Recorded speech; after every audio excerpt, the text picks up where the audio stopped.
महाभारत काल की बात है। धर्मराज युधिष्ठिर चक्रवर्ती बनने के उपरांत यज्ञ करवा रहे थे। यज्ञ बहुत विशाल था। पूरी दुनिया के राजा महाराजा उस यज्ञ में सम्मिलित हुए। यज्ञ संपन्न होने से पूर्व विशाल भोज दिया गया, खूब दान किया गया। इस बात का पूरा ध्यान रखा गया था कि कोई भी भूखा व गरीब न रहे।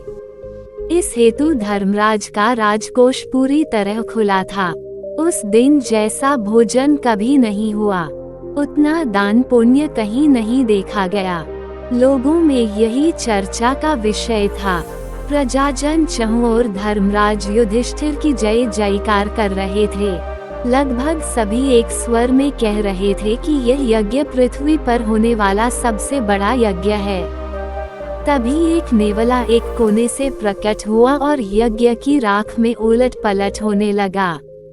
वह सामान्य नेवला होता तो कोई अचरज की बात नहीं थी, परंतु उसका आधा शरीर सुन्नी था। सूरज की किरणें उस पर पड़ती तो वह चमकता। नेवला लोटपोट होता रहा। उपस्थित लोगों की नजरें उसी पर जमी हुई थीं। उनके आश्चर्य की तब कोई सीमा नहीं रही जबकि वह नेवला लोगों की भाषा में बात करने लगा। नेवला बोला, आप झूठ बोल रहे हैं। ये यज्ञ इस पृथ्वी पर होने वाला सबसे बड़ा यज्ञ नहीं है। ये तुम कैसे कह सकते हो? उपस्थितों में ऐसे एक जरा तीखे स्वर में बोला। मेरे शरीर का सुनहरी भाग स्वयं इस तथ्य का प्रमाण है। नेवले की आवाज आई, अपने शरीर के सुनहरी भाग के बारे में जरा विस्तार से बताओ, एक महानुभाव बोले। वह नेवला बोला, बहुत दिनों की बात है। कुरुक्षेत्र में एक ब्राह्मण परिवार रहता था। एक बूढ़े ब्राह्मण के अलावा बूढ़ी ब्राह्मणी व उनके पुत्रवधू उस परिवार में थे।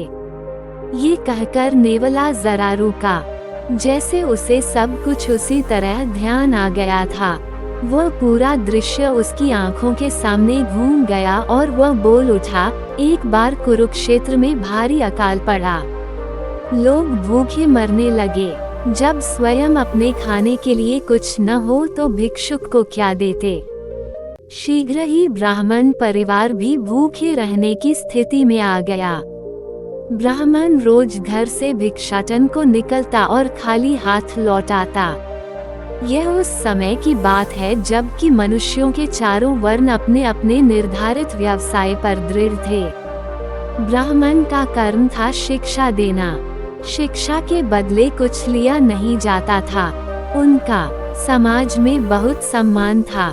लोग प्रायः ही उन्हें कुछ न कुछ भेंट करते रहते थे और यदि कभी ब्राह्मण स्वयं द्वार पर उपस्थित हो जाए तो ये सौभाग्य का सूचक था।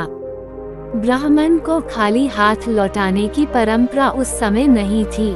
बेशक इस कार्य को भिक्षाटन का नाम ही दिया गया, परंतु आजकल के भिखारियों से उनकी तुलना बिल्कुल नहीं की जा सकती। नेवला बोला, भूखे रहते जब 4 दिन हुए। एक दिन गरीब ब्राह्मण को किसी ने थोड़ा जो भेंट किया। जो प्राप्त करके उन्हें बहुत खुशी हुई। पूरी आशा थी कि भूख अब मिटी जाएगी। घर आकर ब्राह्मणी ने जै कूटकर सत्तू बना लिया। उस सत्तू को 4 भागों में बांटा गया। अभी वे उसे खाने का उपक्रम कर ही रहे थे कि एक अतिथि आ गए। भारतीय संस्कृति में अतिथि को भगवान माना गया है। अतिथि की सेवा को प्रभु की सेवा माना गया है। ब्राह्मण ने अतिथि का अपने स्थान से उठकर स्वागत किया और उसे उचित स्थान पर बिठाया। अतिथि ने कुछ भोजन चाहा तो ब्राह्मण ने अपने भाग का सत्तू अतिथि को दे दिया, परंतु अतिथि की भूख शांत न हुई। ये देखकर ब्राह्मणी से रहा न गया और उसने अपना भाग भी पति को दे दिया। बूढ़े ब्राह्मण से रहा न गया, दुखित स्वर में बोले, तुम पहले ही 4 दिन से भूखी हो, तुम्हारा भाग कैसे लूं?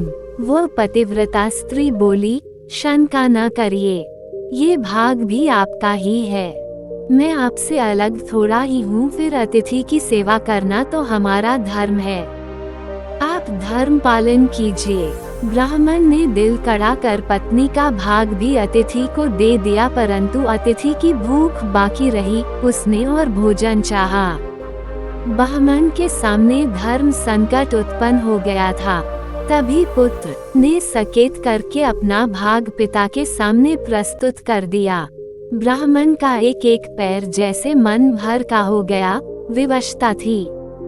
पुत्र ने अपना भाग अतिथि हेतु समर्पित कर दिया। ब्राह्मण की आंखों से आंसू छलक आए। भाव विह्वल होकर बोले, बेटा, हम तो बूढ़े हैं, उपवास रख सकते हैं, हमें कोई विशेष कष्ट नहीं होता, परंतु तुम तो बच्चे हो, तुम्हारा भाग कैसे लूं? पुत्र बोला, आप संकोच न करें पिताजी, धर्म पालन में हम सभी का कल्याण है। फिर आपके हेतु मैं कुछ कर पाऊं तो पुत्र, धर्म के पालन का इससे बेहतर समय और कौन सा होगा। मैं आपसे अलग थोड़ी ही हूँ। जल्दी कीजिए, अतिथि के भोजन में देरी न हो। अंततः दुखी दिल से ब्राह्मण ने वह भोजन भी अतिथि के सामने रख दिया। पुत्र की पितृभक्ति व धर्म निष्ठा पर ब्राह्मण को गौरव हो रहा था, परंतु अतिथि की भूख का अंत नहीं होता था। वह भोजन करके अतिथि ने कहा, देवता, अगर और थोड़ा सा भोजन मिल जाता तो मैं पूरी तरह तृप्त हो जाता। ब्राह्मण पर जैसे वज्रपात हुआ। अब क्या करे? वो विवश होकर इधर उधर देख रहा था कि पुत्रवधू ने अपना भोजन अतिथि की सेवा में प्रस्तुत करने का संकेत किया। बूढ़ा ब्राह्मण चाहता था कि धरती फट जाए और वह उसमें समा जाए, परंतु इंसान जो चाहता है वो होता कहाँ है। विवश बूढ़ा पुत्र बघू की ओर बढ़ गया। उस सेवा भाव वाली बालिका ने अपना भोजन श्वशुर को दे दिया। ब्राह्मण बोला, पुत्री, तेरा मलान मुख देखकर मुझे बहुत ग्लानि हो रही है। 4 दिनों में तेरी हालत क्या से क्या हो गई है।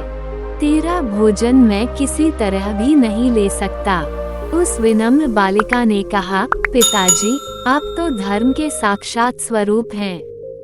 आप तो मेरे पूज्य हैं और गुरु भी हैं। आपकी सेवा करने के लिए मेरे प्राण भी चले जाएं तो भी मुझे कोई दुख नहीं, परंतु मेरे प्रति अपने प्यार के कारण आप धर्म मार्ग से हटे, यह मेरे लिए दुखदायी होगा। मेरी खुशी इसी में है कि आप निर्मोही होकर धर्म मार्ग पर बढ़ें। ब्राह्मण की आंखों में आंसू आ गए, परंतु अतिथि के सामने आंसू भरी आंखों से भोजन रखना अनुचित था। उन्होंने अपने आंसू पोंछ लिए। जी कड़ा करके पुत्रवधू का भाग भी अतिथि को दे दिया। भोजन करके आशीर्वाद देता हुआ अतिथि चला गया। भोजन द्वारा ब्राह्मण की अतिथि सेवा की परीक्षा लेने वाले थे अतिथि स्वयं धर्मी थे। सौभाग्य से ब्राह्मण परिवार इस परीक्षा में उत्तीर्ण हुआ। वो परिवार भूख से व्याकुल था और उसी रात वे चारों स्वर्गवासी हुए। स्वयं धर्मराज उनके स्वागत के लिए आए थे। नेवला कहने लगा, मैंने ये पूरी घटना देखी थी। मैंने देखा कि सत्तू के कुछ कण उस स्थान पर पड़े रह गए। मुझे न जाने क्या सूझा। मैं उन कणों के ऊपर लोट लगाने लगा। एक चमत्कार देखा। शरीर का वह भाग जिस पर उस सत्तू का स्पर्श हुआ, सोने का हो गया।